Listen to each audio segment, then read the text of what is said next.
So, very good morning to all students. Today we are going to talk about basics of antimicrobial agents. And basics of antimicrobial agents is very important because antimicrobial agents के अगर हमको basics दिमाग में रहते हैं तो बहुत सारे क्वेश्चंस जो हैं थ्योरी के एज वेल एज ऑब्जेक्टिव्स के हम सॉल्व कर पाते हैं। यहाँ पर अपन जो है क्लासिफिकेशन बैक्टीरिया की बात करेंगे कि एंटीबायोटिक्स एंटीमाइक्रोबियल एजेंट्स के क्लासिफिकेशन की बात सबसे करेंगे। दूसरा जो इम्पोर्टेंट एस्पेक्ट है कि how antimicrobial agents shows action, कैसे एक्शन दिखाते हैं, उनका मैकेनिज्म ऑफ एक्शन क्या है। देन इसमें साथ साथ बात करेंगे कि नैरो स्पेक्ट्रम एंटीबायोटिक्स क्या होती हैं, ब्रॉड स्पेक्ट्रम एंटीबायोटिक्स क्या होती हैं, बैक्टीरियोस्टेटिक का मतलब क्या होता है, बैक्टीरियोसिडल का मतलब क्या होता है, और इसके साथ साथ लास्टली हम बात करेंगे एंटीबायोटिक रेजिस्टेंस क्या होती है और कैसे जो है बैक्टीरिया एंटीबायोटिक रेजिस्टेंस एक्वायर करते हैं।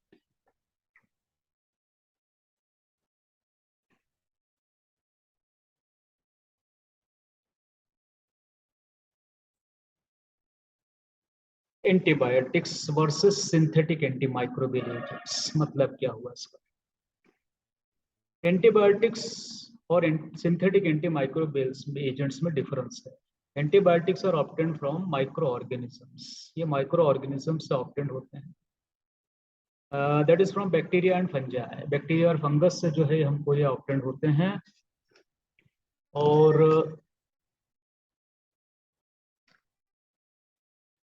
ये जो है जैसे सबसे पहला जो एंटीबायोटिक था पेनिसिलिन, और जो जितने पेनिसिलिन क्लास के एजेंट्स हैं वो सब जो है फंगस से ऑब्टेन्ड होते हैं। And the first penicillin was obtained from penicillium notatum fungus, penicillium notatum fungus से ऑब्टेन करते हैं। Still we get penicillin from penicillium notatum and penicillium क्राइसोजीनम।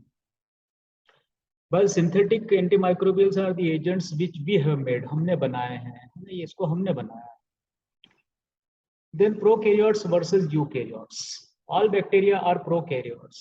All bacteria are prokaryotes, but कुछ ऑर्गेनिज्म जो है eukaryotes भी होते हैं जिनके अगेंस्ट एंटीबायोटिक्स जो हैं वो इफेक्टिव होते हैं, एंटीबायोटिक्स इफेक्टिव होते हैं। जैसे for example fungal organisms, pathogenic fungus के अगेंस्ट भी एंटीबायोटिक्स इफेक्टिव होते हैं, एंटीमाइक्रोबियल एजेंट्स इफेक्टिव होते हैं। और पैरासाइट्स जो कि प्रोटोजोआ क्लास को बिलोंग करते हैं, जैसे अपना एंटामीबा हिस्टोलाइटिका, जियार्डिया लाम्बिया जिसको अपन जियार्डिया इंटेस्टिनलिस भी बोलते हैं, और लिशमैनिया, ये ऑर्गेनिजम्स भी जो हैं इनके अगेंस्ट भी जो है हम anti microbial agent terminology use करते हैं। तो सिंथेटिक मतलब हमने बनाए हैं, और एंटीबायोटिक्स का मतलब होता है which are obtained from bacteria and fungi. Coming on to the classification, ये लॉन्ग क्लासिफिकेशन है but it will include most of the antibiotics, याद रखने के हिसाब से, क्लासिफाई करने के हिसाब से इम्पॉर्टेंट।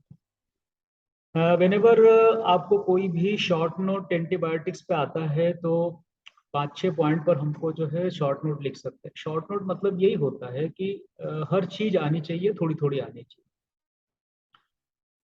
सो से फॉर एग्जांपल आपको जो है किसी एक एंटीबायोटिक पर जो है आपको शॉर्ट नोट आ गया, से अमीकासिन पर आ गया, है ना, अमीकासिन पर आ गया, तो अमीकासिन के बारे में अपने को क्या क्या जानकारी है अपने को।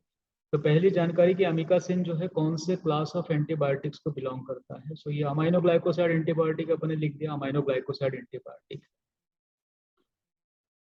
दूसरा जो है जो पॉइंट अपना ऐड होगा क्लासिक, वो होगा mechanism of action. Short note में मैकेनिज्म ऑफ एक्शन वो बिल्कुल शॉर्ट में लिखना है, ज़्यादा ब्रॉड में नहीं लिखना है। तो अपन ने बोल दिया कि भाई aminoglycoside like amikacin acts on 30S ribosome, और 30S राइबोसोम पर बाइंड करके it is responsible for inhibition of protein synthesis. ये प्रोटीन सिंथेसिस को क्या करता है, इनहिबिट करता है। And all the aminoglycosides are bactericidal, सारे अमाइनो ग्लाइकोसाइड्स बैक्टीरियोसिडल होते हैं। This is exception with all protein synthesis inhibitor antibiotics. ये एक्सेप्शन है प्रोटीन सिंथेसिस इनहिबिटर्स में, because all the antibiotics which are responsible for inhibiting protein synthesis are usually bacteriostatic, वो usually bacteriostatic होते हैं, but aminoglycosides are bactericidal agents. Amikacin is a broad spectrum antibiotic, is effective against most of the gram positive and gram negative organisms. However, no aminoglycoside is effective against anaerobic organisms. No aminoglycoside is effective against anaerobic organisms. ये हो गया अपना mechanism और action हो गया। Then तीसरी बात आती है स्पेक्ट्रम ऑफ एक्टिविटी की, किन किन बैक्टीरिया के अगेंस्ट ये यूजुअली ये एंटीबायोटिक इफेक्टिव है। चौथी बात आ जाती है कि इसके एडवर्स इफेक्ट्स क्या हैं, और अगर फार्माकोकाइनेटिक्स है तो फार्माकोकाइनेटिक्स जो एडवर्स इफेक्ट के पहले हमको ऐड करना है अगर इंपॉर्टेंट है तो। And lastly uses of antibiotic like amikacin के यूजेस क्या है, तो लाइक दिस वे अपने को लिखना पड़ता है। देयरफॉर ये जो बेसिक एंटी माइक्रोबियल का जो अपन क्लास जो डिस्कस कर रहे हैं, इसमें ये सारे पॉइंट जो है काफ़ी कुछ पॉइंट यहीं डिस्कस हो जाते हैं। तो आप अगर इसी क्लास को अपन देखें तो इसमें बहुत सारे पॉइंट ऐड कर सकते हैं, और आपको कोई क्वेश्चन अपन ने दिमाग में नहीं भी आया, ढंग से पढ़ा भी नहीं हो, then we also we can explain by the help of this basics of antimicrobial. So coming on to the classification, beta-lactam antibiotics. Why they are called as beta-lactam antibiotics? Because they have beta-lactam ring. इनमें beta-lactam ring पाई जाती है, इसलिए इनको beta-lactam antibiotics बोलते हैं। There are 4 class of beta-lactam antibiotics. Penicillin, जिसमें penicillin, amoxicillin, पाइपरासिलिन ये दवाइयाँ आती हैं। सेपरेट क्लास में पेनिसिलिन का पूरा क्लासिफिकेशन अपन डिस्कस करेंगे definitely. Cephalosporins, again it's a large classification. Now cephalosporin is classified into 5 generation, 5 generation में क्लासिफाई करते हैं। One of the examples cephalexin and ceftriaxone here appears.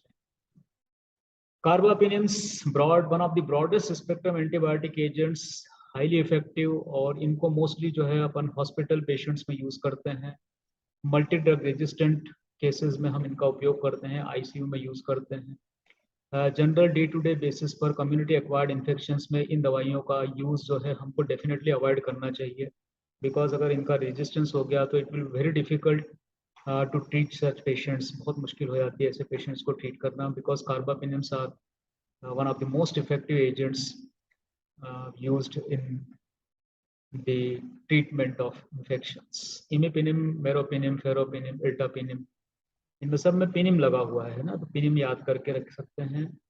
And मोनोबेक्टम एक दवा है, इसकी एस्ट्रियोनैम है, और एस्ट्रियोनैम मोनोबेक्टम सिंगल एक ही दवा है। और यहाँ पर एक बात याद रखने की है, all beta-lactam antibiotics can cause anaphylaxis. All beta-lactam antibiotics can cause anaphylaxis. Exception क्या है? मोनोबेक्टम। मोनोबेक्टम जो है वो बीटा लैक्टम एंटीबायोटिक होते हुए भी ये जो है एनाफाइलेक्सिस नहीं दिखाते हैं। All beta-lactam antibiotics are cell wall synthesis inhibitors and bactericidal agents. Cell wall synthesis को inhibit करते हैं और bactericidal. Glycopeptide antibiotics, again they are very important antibiotics, and they are one of the drugs which are useful against methicillin resistant Staph aureus. methicillin resistant Staph aureus के against effective हैं। और pneumococci bacteria जो कि जिसके against अब penicillin effective नहीं है, उनके अगेंस्ट भी ये glycopeptide antibiotics drugs of choice में आते हैं। They are very effective against most of the gram positive cocci and rods. Vancomycin gold standard drug है मेथिसिलिन रेजिस्टेंट स्टेफ ऑरियस के लिए, पहले ड्रग ऑफ चॉइस है। टिकोप्लानिन भी इसी क्लास की दवा है और still more effective than vancomycin. और मल्टी ड्रग रेजिस्टेंट इन्फेक्शंस के अगेंस्ट टिकोप्लानिन बहुत अच्छी दवा है। Lipopeptide daptomycin, again which is one of the drug which is effective against methicillin resistant Staph aureus. Glycolipopeptides, dalbavancin, telavancin, oritavancin, these are also the drugs which are effective against methicillin resistant Staph aureus. ये कुछ दवाइयां मैंने आपको यही बता दी जो MRSA के against क्या है, इफेक्टिव है। मैक्रोलाइड एंटीबायोटिक्स, मैक्रोलाइड एंटीबायोटिक्स भी ऐसे एंटीबायोटिक्स हैं जो ग्राम पॉजिटिव ऑर्गेनिजम्स के अगेंस्ट काफ़ी अच्छी इफेक्टिविटी है। एरिथ्रोमाइसिन पहली क्लास की दवा थी, और ये इसके बाद क्लेरिथ्रोमाइसिन एजिथ्रोमाइसिन आई। Clarithromycin azithromycin are having excellent activity against gram negative organisms also, and also effective against gram positive organism. Telithromycin is a ketolide. Telithromycin is a ketolide, and again, it is one of the drug which is very, very effective against multi-drug resistant infections. Multi-drug resistant infections against effective. It is also one of the drug effective against methicillin resistant Staph aureus. Tetracycline and glycylcycline. Tetracycline is one of the oldest class of antibiotics.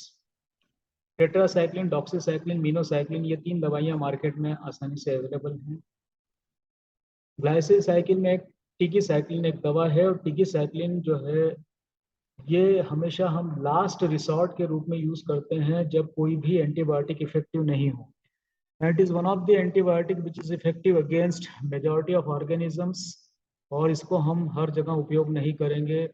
खासतौर पर ventilator associated pneumonia, जो कि बहुत तकलीफदायक pneumonia होता है, उनमें हम टिकीसाइक्लिन का यूज करते हैं। इसलिए हर जगह इस दवा का उपयोग डेफिनेटली अवॉइड करेंगे। हॉस्पिटल पेशेंट्स, आईसीयू पेशेंट्स में इनका अपन इस्तेमाल करेंगे जहाँ मल्टीड्रग रेजिस्टेंट ऑर्गेनिजम्स रहते हैं। नाइट्रोबेंजीन एंटीबायोटिक में क्लोरामफेनिकॉल है, जो कि आज की तारीख में नहीं के बराबर उपयोग होती है। It was the gold standard drug for the management of typhoid fever, but 2 reason से इसका उपयोग नहीं करते हैं। 1 रीजन इज रेजिस्टेंस, रेजिस्टेंस के कारण क्लोरामफेनिकॉल इफेक्टिव नहीं है, and second is one of the dangerous complication of chloramphenicol is aplastic anemia. Aplastic anemia is both dose dependent and idiosyncratic. ये dose dependent भी होता है, idiosyncratic भी होता है। idiosyncratic का मतलब ये होता है कि दवा सिंगल डोज पर भी जो है एप्लास्टिक एनीमिया करा सकती है, मतलब डोज रिस्पॉन्सिबल नहीं है इस केस में।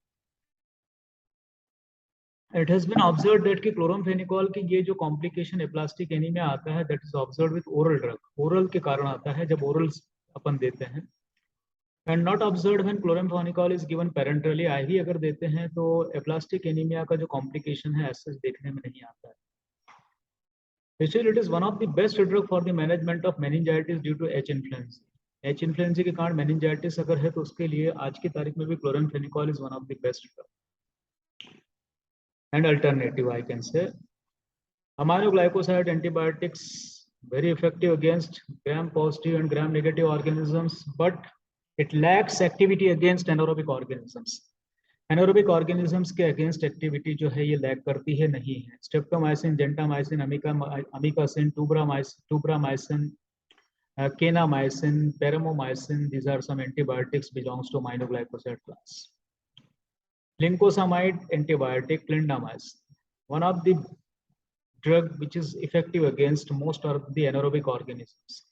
एनारोबिक ऑर्गेनिजम्स के अगेंस्ट ये बहुत कॉमनली यूज्ड एजेंट है, सबसे कॉमनली यूज्ड एजेंट्स में से एक है। हाउएवर क्लिंडामाइसिन का एक कॉम्प्लिकेशन जो है, डेंजरस कॉम्प्लिकेशन है, that is pseudomembranous enterocolitis. Pseudomembranous enterocolitis एक डेंजरस कॉम्प्लिकेशन है, and that complication is due to the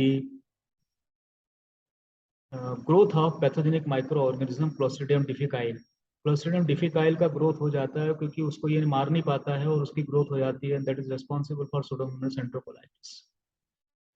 ऑक्साजोलिडिनॉन antibiotics, linezolid बहुत कॉमनली अपने देश में यूज होती है, ट्रिडिजोलिड दूसरी दवा है। लिनिजोलिड जो है ग्राम पॉजिटिव के अगेंस्ट काफी इफेक्टिव है। इसका यूनिक मैकेनिज्म है 23S सब यूनिट ऑफ 50S राइबोसोम पर ऐड करती है, 23S सब यूनिट ऑफ 50S राइबोसोम पर ऐड करती है, एंड देयरफॉर क्रॉस रेजिस्टेंस की रिस्क जो है बहुत कम होती है। क्रॉस रेजिस्टेंस की रिस्क बहुत कम होती है। क्रॉस रेजिस्टेंस मतलब कि 2 एंटीबायोटिक अगर सेम मैकेनिज्म के थ्रू काम कर रही हैं, तो अगर एक एंटीबायोटिक का रेजिस्टेंस हो गया है तो दूसरी एंटीबायोटिक का भी रेजिस्टेंस पॉसिबल होता है। Linezolid is one of the drug which is included in the management of multi drug resistant tuberculosis. Multi drug resistant tuberculosis में इस दवा को भी इंक्लूड किया गया है। हाउएवर इसकी डेंजरस टॉक्सिसिटी जो है वो अगेन न्यूट्रोपीनिया है, और ये डेंजरस टॉक्सिसिटी है। स्ट्रेप्टोग्रामिन एंटीबायोटिक्स अगेन एक बहुत important antibiotic methicillin resistant staph aureus के अगेंस्ट। ये 2 एंटीबायोटिक का फिक्स डोज कॉम्बिनेशन है क्विनोप्रिस्टिन एंड डाल्फोप्रिस्टिन। ये दोनों एंटीबायोटिक जो हैं वो राइबोसोम के 30S और 70S पर अलग अलग काम करती हैं। एंड अगेन 30S और 70S पे काम करने के कारण जो है इफेक्टिविटी काफ़ी बढ़ जाती है। Peptide antibiotics polymyxin, bacitracin, tyrothricin and colistin, these drugs were previously used only for topical purpose. पहले इनका टॉपिकल पर्पस के रूप में ही उपयोग किया जाता था। But now it is colistin is one of the drug जिसको कि हम लास्ट रिसोर्ट के रूप में आईवी यूज करते हैं। ये दवाइयाँ बहुत ज़्यादा नेफ्रोटॉक्सिक होती हैं, बट लास्ट रिसोर्ट के रूप में कोलिस्टिन को यूज़ करते हैं, specially for condition of ventilator associated pneumonia, infection due to acinetobacter baumannii. Acinetobacter baumannii के कारण जो इन्फेक्शन होती है। एंड वेंकोमाइसिन रेजिस्टेंट एंट्रोकोकाई के अगेंस्ट भी इफेक्टिव है। लास्ट रिसोर्ट की एंटीबायोटिक, इसको ऐसे ही यूज़ नहीं करना है, ऐसे ही यूज़ नहीं करना है। Fluoroquinolones, one of the best synthetic antimicrobial agents, norfloxacin, ciprofloxacin, ofloxacin, pfloxacin, moxifloxacin, ये बहुत अच्छी, और जीमीफ्लॉक्सासिन, लोमीफ्लॉक्सासिन बहुत अच्छी दवाइयाँ हैं, very effective against most of the gram positive gram negative organisms. And drugs like moxifloxacin की बात अगर अपन करें, लोमीफ्लॉक्सासिन की बात करें, जीमोफ्लॉक्सासिन की बात करें, जीमीफ्लॉक्सासिन की, तो ये जो एंटी माइक्रोबियल एजेंट्स हैं जो फ्लोरोक्विनोलेंस को बिलोंग करते हैं, they are also effective against anaerobic organisms including gram positive and gram negative organisms. Imidazole antifungals, ये एंटीफंगल एजेंट्स हैं, सिंथेटिक एजेंट्स हैं। Clotrimazole, fluconazole, itraconazole, terconazole, butoconazole, सब में कोनाजोल जो है लगा हुआ होगा, कोनाजोल लगा हुआ होगा या ऑक्साजोल लगा हुआ होगा, इस तरह से अपन इनको पहचान सकते हैं। Nitroimidazoles, one of the important class of drug which is effective against protozoa like Giardia. Giardia के against effective हैं, Entamoeba histolytica के against effective हैं, and one of the most important property of these agent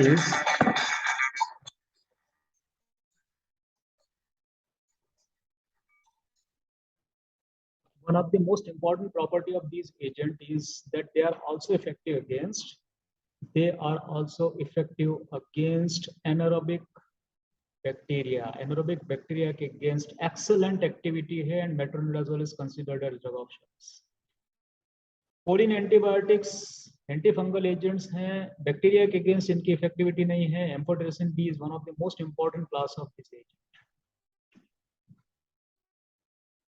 sulphonamides, synthetic antimicrobial agents, ये पहले synthetic antimicrobial agents है जो कि सबसे इफेक्टिव पाए गए थे, और इनका इफेक्ट जो है पहली बार देखा आया था, और इसका जो डिस्कवरी की थी, जिस साइंटिस्ट ने इसकी डिस्कवरी की थी, उसका नाम था डोमैक, और ये पहली ऐसी दवा थी जो कि पाई गई थी कि काफ़ी इफेक्टिव पाई गई थी अगेंस्ट ग्राम पॉजिटिव ऑर्गेनिजम्स।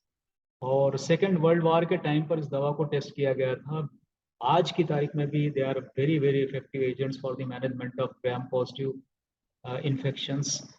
इनका कॉम्बिनेशन, जैसे सल्फामिथोक्साजोल का कॉम्बिनेशन ट्राइमिथोप्रिम के साथ आता है जो एक डायमिनोपायरिडिन है, और ये कॉम्बिनेशन स्टिल एक one of the gold standard combination है in many gram positive and gram negative infections including जैसे यूरिनरी ट्रैक्ट इन्फेक्शन में आज भी ये बहुत अच्छी दवाइयाँ हैं, बहुत अच्छी दवाइयाँ हैं।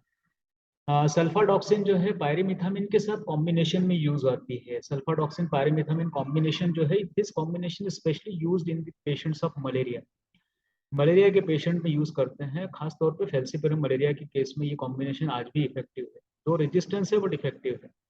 और ये कॉम्बिनेशन जो है आर्टिमसाइनिन के साथ अपन यूज करते हैं। Artemisinin are gold standard drug nowadays for the management of the malaria, falciparum malaria. Rifamycins बहुत इंपॉर्टेंट क्लास ऑफ ड्रग है। Rifampicin, rifabutin, rifapentine, rifampicin against one of the most effective drug against tuberculosis. TB के against अगर sensitive है तो सबसे अच्छी दवा है। However, being rifampicin a broad spectrum antibiotic, it is highly effective against most of the gram positive and gram negative organisms। और ये कैरियर स्टेज जो है मेनिंजाइटिस की कैरियर स्टेज को जो है हटाने के लिए, जो कि एच इन्फ्लुएंजा के कारण हो सकती है और निजेरिया मेनिंजाइटिस के कारण हो सकती है, उनके अगेंस्ट भी कैरियर स्टेट को जो है इरेडिकेट करने के लिए इस दवा का काफ़ी उपयोग करते हैं और प्रिवेंशन के लिए भी करते हैं। एक्सपोजर हो गया है मान लीजिए मेनिंजाइटिस कॉजिंग ऑर्गेनिज्म का, तो हम रिफाम्पिसिन पहले से देते तो मेनिंजाइटिस के रिस्क जो है वो रुक जाए। Phosphonic acid derivative fosfomycin cell wall synthesis inhibitor है, और ये दवा जो है आज की तारीख में बहुत इंपॉर्टेंट एंटी माइक्रोबियल एजेंट है। सेशे में आती है, पाउडर के फॉर्म में सेशे में आती है, और यूरिनरी ट्रैक्ट इन्फेक्शन में आज की तारीख में ये बहुत बहुत महत्वपूर्ण दवा है। महंगी है लेकिन बहुत महत्वपूर्ण है, रेजिस्टेंस देखने में नहीं आया है। नाइट्रोफिरन डेरिवेटिव अगेन ये गोल्ड स्टैंडर्ड है, बहुत शानदार दवा है। आज की तारीख में यूरिनरी ट्रैक्ट इन्फेक्शन के अगेन यूरिन ट्रैक्ट इन्फेक्शन में बहुत सारी दवाइयाँ रेजिस्टेंट हो चुकी हैं। ये पुरानी दवा है लेकिन आज भी बहुत ज़्यादा इफेक्टिव है, बहुत ज़्यादा इफेक्टिव है। So these are some classes of antibiotics. अब हम मूव कर रहे हैं अनदर इम्पॉर्टेंट एस्पेक्ट पे, बहुत इम्पॉर्टेंट, जिस पर थ्योरी में क्वेश्चंस बहुत आते हैं, ऑब्जेक्टिव्स भी बहुत बनते हैं, and that is mechanism of action in general. In general की बात कर रहे हैं किनकी? Anti microbial agents.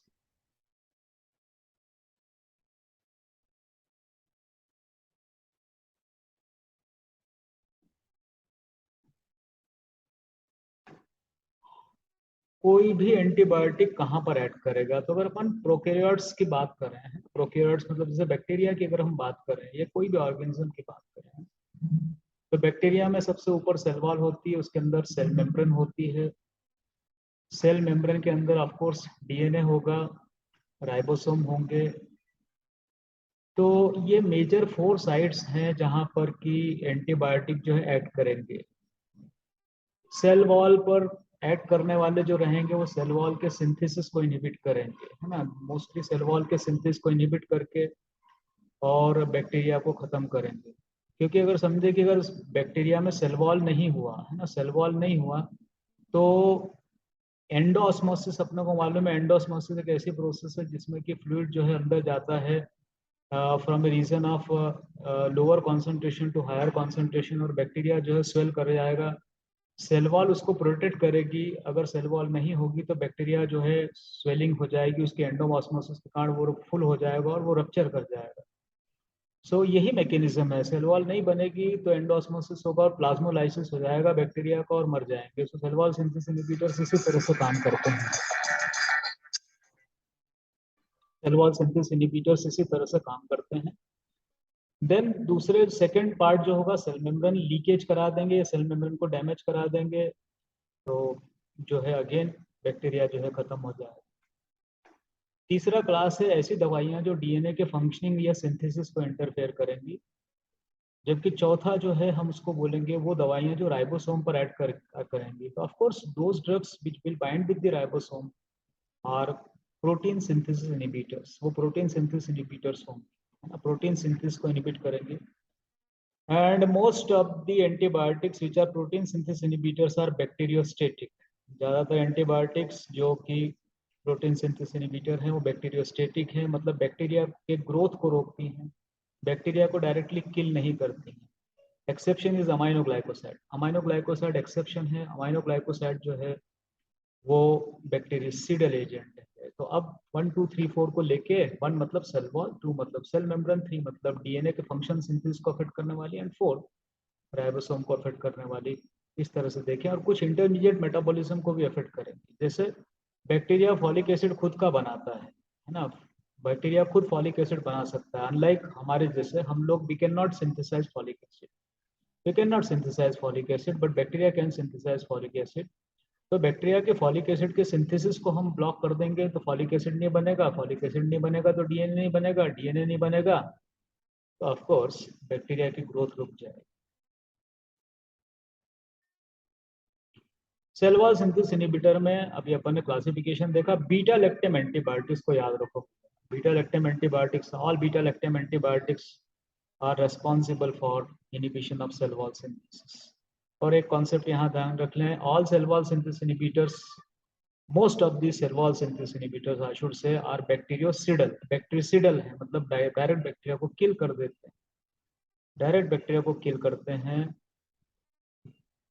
Glycopeptide antibiotic vancomycin, टिकोप्लानिन ये भी हैं। बेसिट्रिसिन एक पेप्टाइड एंटीबायोटिक है जो कि सेल वॉल सिंथेसिस को इनहिबिट करता है। फॉस्फोमाइसिन बताया था भी यूटीआई में इफेक्ट होती यूज करते हैं। और ये भी आइसोनियाजिड एंटी ट्यूबरकुलर एजेंट है, माइकोलिक एसिड के सिंथेसिस को इनहिबिट करता है। माइकोबैक्टीरियम ट्यूबरकुलोसिस का जो है सेल वॉल जो होता है यूनिक होता है, उसमें की इंग्रेडिएंट जो होता है माइकोलिक एसिड होता है जिसको आइसोनियाजिड करता है, इनहिबिट करता है।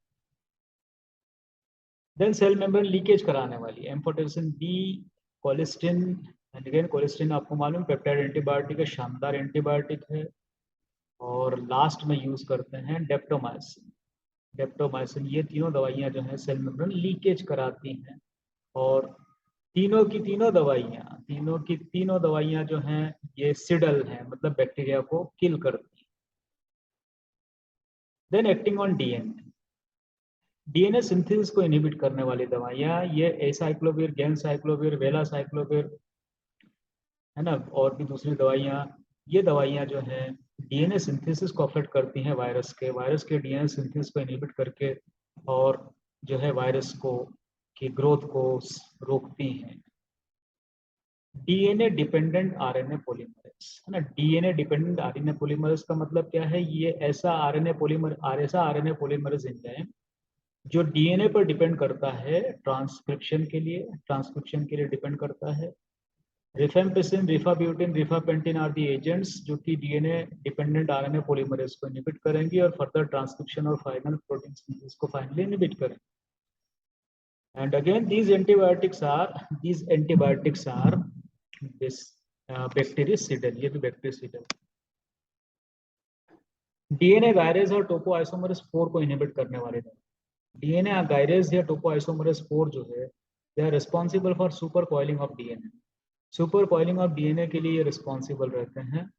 और फ्लोरोक्विनोलोन्स जो है इन एंजाइम्स को इनहिबिट करते हैं। And by inhibiting these enzymes, they are responsible for inhibition of supercoiling of DNA. DNA के supercoiling को रोकेंगे। इनमें डीएनए गायरेज के अगेंस्ट जो डीएनए गायरेज जो है ना, डीएनए गायरेज जो है वो ग्राम नेगेटिव के लिए याद रखें, और डीएनए टोपो आइसोमरेज 4 जो है ग्राम पॉजिटिव के लिए याद रखें। सो ग्राम नेगेटिव ऑर्गेनिज्म में डीएनए गायरेज इनहिबिट होगा, और ग्राम पॉजिटिव ऑर्गेनिज्म में डीएनए टोपो आइसोमरेज 4 जो है वो इनहिबिट होगा। फ्लोरोक्विनोलोन्स, सिप्रोफ्लॉक्सासिन, मॉक्सिफ्लॉक्सासिन, लिवोफ्लॉक्सासिन, है ना, लिवोफ्लॉक्सासिन, पीफ्लॉक्सासिन और जीमीफ्लॉक्सासिन, लोमीफ्लॉक्सासिन इस क्लास को बिलोंग करते हैं। प्रोटीन सिंथेसिस इनहिबिटर्स, इनको फर्दर अपन इनके सब यूनिट एक्शन पे डिपेंड जो है क्लासिफाई कर सकते हैं। ऐसी दवाइयां जो 50S राइबोसोम पर बाइंड करेंगी, और we can say those antibiotics which binds on 50S ribosome and interferes with the protein synthesis. इसमें शॉर्ट फॉर्म में अपन याद रख सकते हैं MCC50, M for macrolide, C for chloramphenicol and C for clindamycin. Macrolide includes erythromycin, clarithromycin, telithromycin, इनको include करते हैं। इसमें अपन एजिथ्रोमाइसिन जो है इंक्लूड करते हैं, we also include azithromycin, one of the most important drug. तो अपन इसको अपन जो है एजिथ्रोमाइसिन को इंक्लूड करते हैं।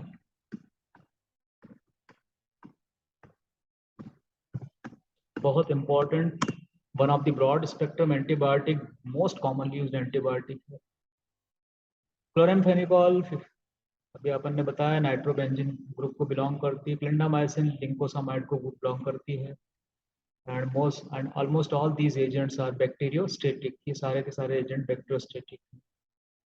एक्टिंग ऑन 30S राइबोसोम, तो ऐसे याद रखें 80-30 है ना, तो एक याद हो गया MCC50 80-30, A for aminoglycoside and T for tetracyclines.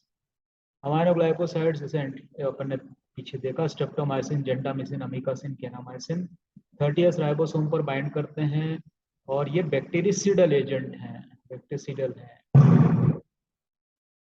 Tetracycline, minocycline, doxycycline, these are the agents, ये ऐसी दवाइयां हैं जो कि 30S राइबोसोम को बाइंड करके ब्रॉड स्पेक्ट्रम एंटीबायोटिक्स हैं, वेरी ब्रॉड स्पेक्ट्रम एंटीबायोटिक हैं, और ये दवाइयां जो हैं 30S राइबोसोम पर बाइंड करके प्रोटीन सिंथेसिस को इनहिबिट करती हैं। Then agent which binds on 50S and 30S ribosome both, अभी आपको जैसे पिछली बार बताया था, क्विनोप्रिस्टिन डाल्फोप्रिस्टिन कॉम्बिनेशन जो है वो 30 और 50s राइबोसोम दोनों को जो है बाइंड करता है, दोनों को बाइंड करता है, इसलिए यूनिक मैकेनिज्म है फिक्स डोज कॉम्बिनेशन। 1023s सब unit of 50s ribosome unique mechanism बताया कि क्रॉस रेजिस्टेंस नहीं होता इस दवा के लिए। लिनिसोलिड और ट्रिटिसोलिड जो है ये दो दवाइयां ऐड करती हैं।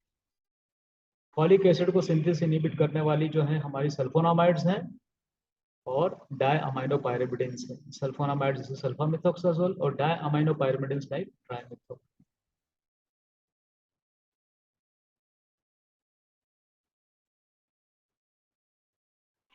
Now narrow spectrum versus broad spectrum. Narrow spectrum मतलब क्या? Narrow spectrum means these are the antibiotics effective against only few bacterial organisms. Like ये तो कुछ ग्राम पॉजिटिव के अगेंस्ट इफेक्ट हो जाएंगी, कुछ ग्राम नेगेटिव के अगेंस्ट इफेक्टिव हो जाएंगी और कुछ बहुत ही सिलेक्टिव हो जाएंगी, जैसे isoniazid. It is highly selective against mycobacterium tuberculosis. Mycobacterium tuberculosis के अलावा आइसोनियाजिन सिर्फ माइकोबैक्टीरियम कंसासी के ग्रोथ को इनहिबिट करती है। तो ये तो बोले तो बहुत ही सिलेक्टिव नैरो स्पेक्ट्रम हो गया आइसोनियाजिन। तो अगर कुछ ऑर्गेनिजम्स के अगेंस्ट इफेक्टिव हैं तो उनको अपन क्या बोलेंगे? नैरो स्पेक्ट्रम, जैसे पेनिसिलिन जी, इरिथ्रोमाइसिन, स्ट्रेप्टोमाइसिन और अभी एक एग्जांपल आपको मैंने दिया आइसोनियाजिन। While broad spectrum antibiotics are effective against wide range of bacteria, gram positive को भी इंक्लूड करेंगे, कर लेंगी, ग्राम नेगेटिव को भी इंक्लूड कर लेंगी और कुछ ग्राम पॉजिटिव, ग्राम नेगेटिव और एनारोब्स को भी इंक्लूड कर। Amoxicillin, carbapenem, ciprofloxacin, gentamicin, tetracycline, chloramphenicol broad spectrum antibiotics होती हैं। Amoxicillin, carbapenem, ciprofloxacin, gentamicin, tetracycline, chloramphenicol. Cephalosporins, third fourth fifth generation cephalosporins सारी की सारी जो है वो broad spectrum. Then bacteriostatic versus cidal. Static मतलब मैंने अभी बताया ग्रोथ रोकेंगी, किल नहीं करेंगी। आपको भी बता दिया सारे protein synthesis inhibitor except aminoglycoside याद रख सकते हैं और लिख सकते हैं। सल्फोनामाइड बैक्टीरियोस्टेटिक है। सिडल मतलब बैक्टीरिया को किल करें। सेल वॉल सिंथेसिस इनहिबिटर भी बताया, अमाइनोग्लाइकोसाइड बार बार रिपीट करा रहा हूँ, फ्लोरोक्विनोलोन, सिफेलोस्पोरिन्स याद रखें। बीटा लैक्टम एंटीबायोटिक्स और जितने सेल वॉल सिंथेसिस इनहिबिटर्स हैं बता दिया है वो bactericidal agents. Now another important aspect की बात करें, बहुत इंपॉर्टेंट एस्पेक्ट, एंटीबायोटिक रेजिस्टेंस। बहुत बड़ी प्रॉब्लम है हमारे देश में, और क्यों है ना? Why antibiotic resistance is observed? Number one, wrong diagnosis. Wrong diagnosis. हमारे देश में ज्यादातर डॉक्टर्स इन्फेक्शन वायरल है, वायरल इन्फेक्शन है, पर फिर भी जो है एंटीबायोटिक का उपयोग करते हैं। 4-5 दिन बाद पेशेंट ठीक हो जाता है और फिर डॉक्टर सोचता है, डॉक्टर बोलता है देखो मैंने एंटीबायोटिक तुमको दी थी उससे ठीक हो गया, और पेशेंट भी ऐसा ही सोचता है। And but we know most of the viral infections are self limited. ज्यादातर वायरल इन्फेक्शन सेल्फ लिमिटेड है। अपन अभी देखें कि कोरोना के पेशेंट्स में हमने वाइड बहुत सारी एंटीबायोटिक्स यूज की। उसको यूज करने का ऐसा कोई पर्पस हमारे पास नहीं था, but still we used many antibiotics. Like azithromycin बहुत यूज हुई, टेट्रासाइक्लिन बहुत उपयोग हुई, बहुत ज्यादा उपयोग हुई। इनका कोई हमारे पास सिग्निफिकेंस नहीं मिला कि यार ये क्यों है, बस हमने दे दिया। तो रॉन्ग डायग्नोसिस ये है। देन एक जैसे एग्जांपल बताऊं, एक पेशेंट को डिसेंट्री हो गई है ना, पेशेंट को डिसेंट्री हो गई। डिसेंट्री मतलब डायरिया एसोसिएटेड म्यूकस और ब्लड। डायरिया जिसके साथ म्यूकस और ब्लड या दोनों जा रहा हो उसको अपन यूजुअली डिसेंट्री कहते हैं। एंड डिसेंट्री कॉमनली जो है हम दो टाइप में क्लासीफाई करते हैं। एक को अमीबिक डिसेंट्री बोलते हैं जो एंटा अमीबा हिस्टोलाइटिस का कारण होती है, और दूसरी जो है बेसिलरी डिसेंट्री जो कॉमनली शिगेला के कारण, या और भी किसी कारण से डायरिया हो गया। तो हम क्या करते हैं कि हम जो है प्योरली डायग्नोसिस बनाते नहीं हैं, और हम क्या करते हैं, हम एक एंटीबायोटिक का कॉम्बिनेशन दे देते हैं जो कि अमीबा के अगेंस्ट भी इफेक्टिव हो और बैक्टीरिया के अगेंस्ट भी इफेक्टिव हो। जैसे फॉर एग्जांपल बहुत कॉमन कॉम्बिनेशन मार्केट में मिलते हैं, ओफ्लॉक्सासिन और निडाजोल। ओफ्लॉक्सासिन और निडाजोल एक बहुत कॉमन कॉम्बिनेशन है, बोले दे दो जो होगा मर जाएगा। तो ऐसे होने से जो होगा वो तो मर जाएगा, लेकिन जो नहीं होगा वो धीरे धीरे अगर अपन ऐसे लेते रहेंगे तो रेजिस्टेंस जो है डेवलप होगा। देन नेक्स्ट प्रॉब्लम जो है रॉन्ग डायग्नोसिस के बाद अगर अपन देखें तो not using optimum dose of antibiotic. Optimum dose antibiotic का अगर उपयोग नहीं करते हैं, है ना, सब ऑप्टिमल डोज, कम डोज यूज कर रहे हैं, तो भी जो है एंटीबायोटिक रेजिस्टेंस जो है बहुत ज़्यादा देखने में आता है। एंटीबायोटिक रेजिस्टेंस जो है बहुत ज़्यादा देखने में आता है अगर हम ऑप्टिमम डोज यूज़ नहीं कर रहे हैं, सब ऑप्टिमल डोज यूज़ कर रहे हैं। Then duration of antibiotics, duration of treatment. Most of the cases में अगर हम बोलें तो एंटीबायोटिक्स जो है they should be used for short period of time, short period के लिए अपने को उपयोग करना चाहिए। लेकिन कुछ डॉक्टर्स होते हैं, कुछ लोग होते हैं, कुछ क्लिनिशियंस होते हैं, लंबे समय तक यूज करते हैं, and that is also against then responsible for the antimicrobial resistance, antimicrobial resistance के लिए जो रिस्पॉन्सिबल। देन हमारे देश में एक हम टर्मिनोलॉजी यूज करते हैं फार्माकोलॉजी में, आपको बताया over the counter drug. Over the counter drug मतलब वो दवाइयाँ जो बिना प्रिस्क्रिप्शन के मिल जाती हैं। इंडिया इज ए कंट्री, हमारा एक ऐसा देश है जिसमें कोई भी दवा बिना प्रिस्क्रिप्शन से आसानी से केमिस्ट के पास मिल जाती है। इनफैक्ट केमिस्ट ही डॉक्टर बन जाते हैं। और वो एंटीबायोटिक जो है बिल्कुल जो है दे देते हैं, किसी बिना कारण से दे देते हैं। Again this is a risk of antimicrobial resistance.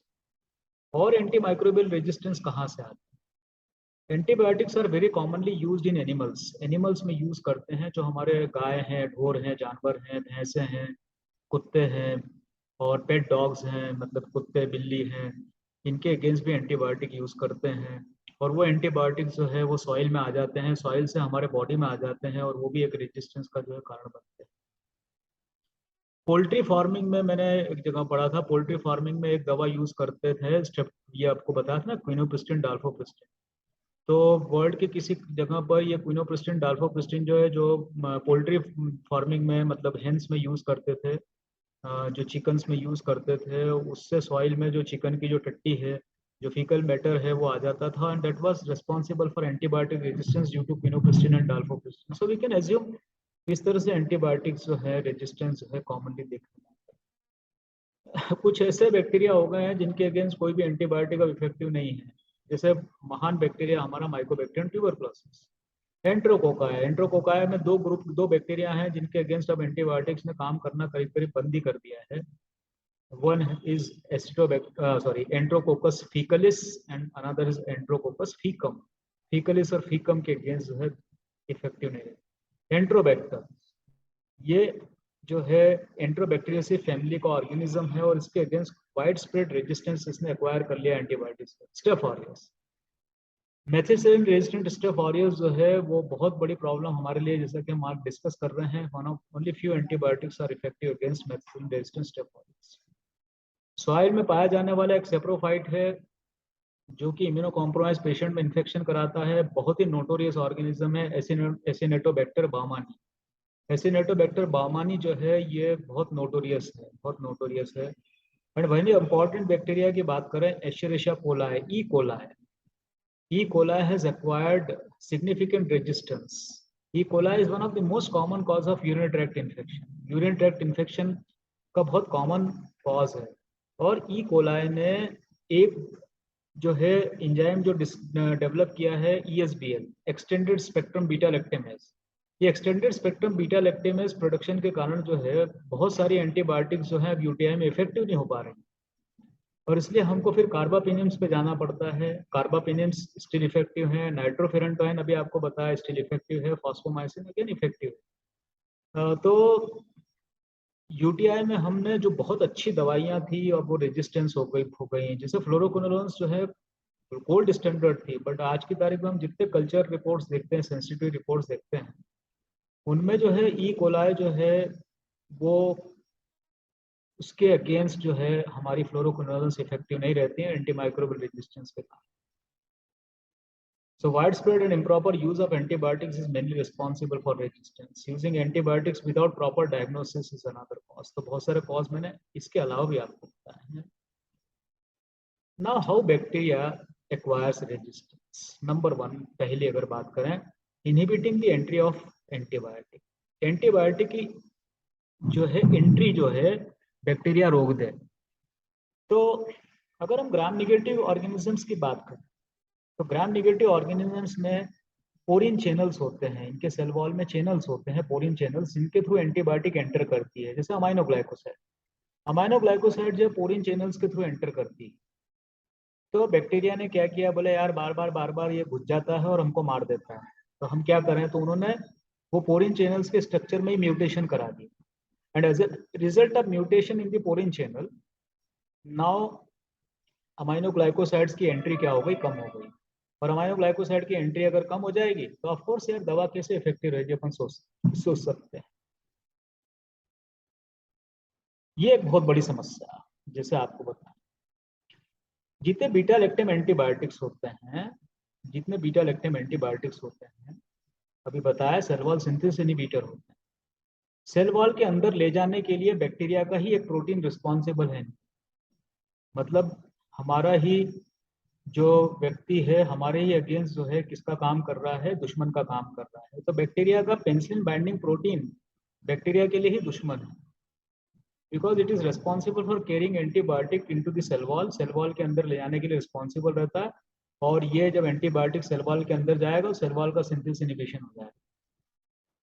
और उसको क्या बोला अपन ने, penicillin binding protein. Again bacteria ने सोचा यार मेरा ही जो है, जो सोल्जर है वो मुझे ही जो है गोली मार रहा है, तो क्या करो यार, तो सोल्जर क्या करो, सोल्जर के स्ट्रक्चर को ही बदल दो या सोल्जर को ही बदल दो।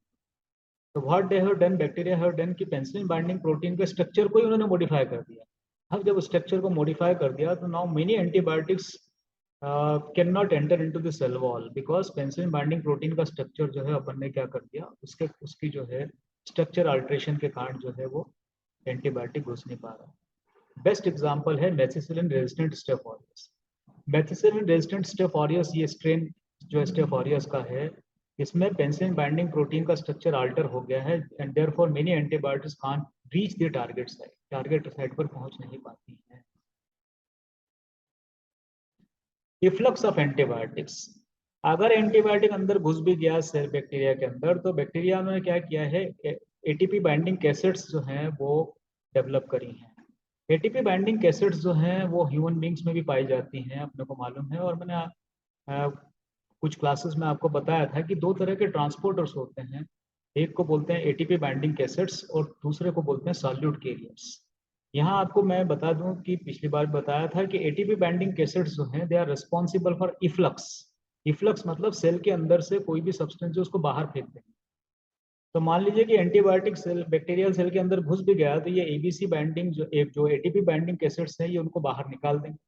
और जब बाहर निकाल देंगे तो ऑफकोर्स जो एंटीबायोटिक या एंटी माइक्रोबियल सब्सटेंस अगर अंदर घुसा भी, तो उसको बाहर फेंक देंगे तो असर तो करेगा। And ABC is one involved in efflux of many antimalarials in Plasmodium falciparum. तो Plasmodium falciparum का रेजिस्टेंस इसी तरह से है, and resulting in multi-drug resistant falciparum malaria. Then resistance due to destruction of antibiotics.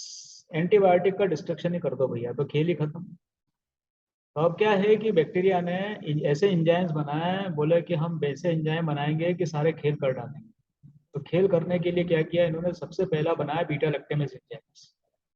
और बीटा लैक्टेमेज एंजाइम्स प्रोड्यूस करने के कारण बहुत सारे पेनिसिलिन और सिफलोस्पोरिन्स जो है वो इफेक्टिव नहीं रहे। इनमें भी एक और बीटा लैक्टेमेज बताया जिसको ESBL बोलते हैं, एक्सटेंडेड स्पेक्ट्रम बीटा लैक्टेमेज। अभी बताया कि ये इसके कारण जो है और बहुत सारे एंटीबायोटिक क्या होगा, रेजिस्टेंस होगा। हम दवा बनाते जा रहे हैं, बैक्टीरिया उसके अगेंस्ट रेजिस्टेंस जो है एक्वायर करते जाए। और जो सबसे ज़्यादा डेंजरस जो है, जिसको कि दिल्ली में डिस्कवर किया गया था, इसलिए उसको बाद में नाम दे दिया गया था new Delhi beta lactamase, new Delhi metallo beta lactamase, new Delhi metallo beta lactamase. ये एक ऐसा बीटा लैक्टेमेज एंजाइम है जिसके कारण majority of antibiotic, I should say more than 90% of antibiotics जो 90% और ज़्यादा बोल रहा हूँ, वो इफेक्टिव नहीं रह गए हैं उन बैक्टीरिया के अगेंस्ट जो new Delhi metallo beta lactamase enzyme produce करते हैं। इनमें कुछ एग्जांपल अगर मैं बताऊं तो E coli is one of them. E coli एक उसमें से है। देन एंट्रोबैक्टर उसमें से एक है। एंट्रोबैक्टर ने भी जो है अपना new Delhi beta lactamase metallo beta lactamase जो है एंजाइम डेवलप किया हुआ है। तो जैसे एक्सटेंडेड स्पेक्ट्रम बीटा लैक्टेमेज बताया, जैसे ई कोलाई क्लेप्सिला के अगेंस्ट जो है। देन कार्बापेनिन जैसा मैंने बताया कि बहुत इंपॉर्टेंट ड्रग है आईसीयू केयर के लिए, मल्टी ड्रग रेजिस्टेंट के लिए, लेकिन बैक्टीरिया ने और अपना एक और आगे पाँव बढ़ा के कार्बापिनिम्स के अगेंस्ट भी रेजिस्टेंस जो एक्वायर कर। तो आप समझ लो कि अगर कार्बापिनिम के अगेंस्ट अगर रेजिस्टेंस अगर डेवलप हो गया है तो फिर तो हमारे पास गिनती की 2-3 एंटीबायोटिक रह जाती है, जैसे टिकीसाइक्लिन, कोलिस्टिन, यही कुछ एंटीबायोटिक रह जाती हैं। तो समझ लें कि अगर ये भी इफेक्टिव नहीं तो राम नाम सत्य। New Delhi metallo beta lactamase आपको बताया गया। Then aminoglycoside modifying enzymes, मतलब ये एंजाइम्स जो अमाइनो ग्लाइकोसाइड के स्ट्रक्चर को मॉडिफाई कर देती हैं एंड रेस्पॉन्सिबल फॉर रेजिस्टेंस, और रेजिस्टेंस के लिए जो है रेस्पॉन्सिबल है। Then alteration in the target site, target side को ही अल्टर कर दिया है ना, जहां पर बैक्टीरिया बाइंड कर रहे हैं अपने देखा वहां की टारगेट साइड को ही बाइंड जो है उन्होंने मॉडिफाई कर दिया। जैसे राइबोसोम है तो उसके उसमें अपन ने टारगेट साइड को मॉडिफाई कर दिया, डीएनए के स्ट्रक्चर को मॉडिफाई कर दिया। तो इस तरह से अपन जो है एंटीबायोटिक रेजिस्टेंस जो है अल्टरेशन ऑफ टारगेट साइट के कारण देखने में आता है। जैसे फ्लोरोक्विनोलोन्स टेट्रासाइक्लिन, ये अपन ने साइट ही अल्टर कर दिया इन्होंने, बड़े बदमाश है बैक्टीरिया। बैक्टीरिया क्या, और एक बात कभी भी ध्यान रख ले, we can not kill the bacteria, क्योंकि बैक्टीरिया हमारे इम्पॉर्टेंट पार्ट हैं हमारे अर्थ का, और उनका रहना बहुत ज़रूरी है। हम रहें न रहें ये हमारे लिए कोई ज़रूरी नहीं है। बैक्टीरिया अगर नहीं रहेंगे तो अर्थ खत्म हो जाएगी, बिकॉज बैक्टीरिया बने ही ट्रांसफॉर्मेशन के लिए। एंड ऐसे कि इन्फेक्शन उन्हीं लोगों को होता है जिनकी इम्यूनिटी जो है लो हो जाती है। Antibiotics are only supportive, antibiotics सिर्फ सपोर्ट करते हैं जब तक कि हमारी इम्यूनिटी एक्वायर न कर लें। Then incorporation of certain strains, incorporation of drug, अब ये तो मजेदार बात हो गई। इनकॉर्पोरेशन, कुछ बैक्टीरिया तो ऐसे हो गए हैं कि उनके अगेंस्ट जब वो एंटीबायोटिक यूज करते थे बार बार, तो अब बोले चलो एंटीबायोटिक को ही भोजन बना लेते हैं, एंटीबायोटिक को ही भोजन बना लेते हैं, एंटीबायोटिक को ही भोजन बना। तो अब वो एंटीबायोटिक उनके अगेंस्ट तो इफेक्टिव क्या होंगे और यूजफुल हो जाएंगे। तो सर्टेन स्ट्रेन्स ऑफ एंट्रोकोकस, जैसा बताया, have developed resistance in such a way that they require vancomycin to show better growth. मतलब एंट्रोकोकस फीकलिस और फीकम के लिए क्या होगा कि वेंकोमाइसिन जो है वो उनकी बेटर ग्रोथ करा देगी, जबकि ये पहले बहुत अच्छी दवा थी उनके अगेंस्ट। तो अपन समझे कि जो दवा थी वो उनके लिए भोजन हो गई है, उनके लिए भोजन हो गई है। तो वी कैन एज्यूम कि किस तरह से बैक्टीरिया अपना एक कदम आगे चल रहे हैं बैक्टीरिया हमसे। Then resistance due to enhance excision of incorporated drug, जो इनकॉर्पोरेटेड ड्रग है जैसे साइडोबुटिन है ना, ये जहाँ पर ऐड करती है ना, ये करती है रिवर्स ट्रांसक्रिप्टेज इनहिबिटर है, ये रिवर्स ट्रांसक्रिप्टेज इनहिबिटर है। तो ये क्या करती है, जो इनकॉर्पोरेटेड ड्रग है उसका जो है कटिंग जरूरत से ज़्यादा कर देगी, जो बाइंड हुई ना दवा उसको कट कर देगी। तो एक जो फिक्स लेंथ है उससे अगर ज़्यादा या कम कट कर देगी तो इफेक्ट क्या हो जाएगा, खत्म हो जाएगा। जैसे साइडोबुटिन रेजिस्टेंस नेचर है। देन हेटेरो रेजिस्टेंस, ये बहुत इंपॉर्टेंट एस्पेक्ट है, बहुत इंपॉर्टेंट एस्पेक्ट है। मैं जैसे आपको समझाऊं कि जैसे एक एंटीबायोटिक, हमने एक पेशेंट का कल्चर सेंसिटिविटी के लिए जो है स्पेसिमेन भेजा, कल्चर सेंसिटिविटी के लिए स्पेसिमेन भेजा, तो अपन बाद में सेंसिटिविटी टेस्टिंग करते हैं हर एंटीबायोटिक। एंड आई फाउंड, और मैंने पाया, पैथोलॉजिस्ट ने पाया, माइक्रोबायोलॉजिस्ट ने पाया कि ये दवा जो है इफेक्टिव है ना। उसने तो कल्चर सेंसिटिविटी कहाँ की, बॉडी के बाहर की है, बॉडी के बाहर कल्चर सेंसिटिविटी की, एंड ही फाउंड कि यार ये एंटीबायोटिक जो है इफेक्टिव है। But when that antibiotic is given to human, जब आदमी को दिया गया तो वो इफेक्टिव नहीं हुई, वो इफेक्टिव नहीं हुई। इसको अपन बोलते हैं hetero resistance, that is called as hetero resistance. और वेंकोमाइसिन रेजिस्टेंस जो है स्ट्रेफ ऑरियस में इसका बहुत बढ़िया जो है एग्जाम्पल है। तो दिस वे जो है एंटीबायोटिक्स जो है रेजिस्टेंस जो है दिखाते हैं। This is one of the most important topic जो कि जिसको कि आपको जानकारी होना चाहिए। बेसिक्स ऑफ एंटी माइक्रोबियल्स जो हैं वो बहुत इम्पॉर्टेंट एजेंट हैं, बहुत महत्वपूर्ण एजेंट हैं। और sorry, basics of anti microbial बहुत इंपॉर्टेंट टॉपिक है, वेरी सॉरी। और इसके बेसिस पर हम, अगर हमने एंटी माइक्रोबियल्स मान लीजिए थोड़ा भी ढंग से नहीं पढ़ा है तो we can answer majority of questions. So thank you very much, next time पर बात करेंगे।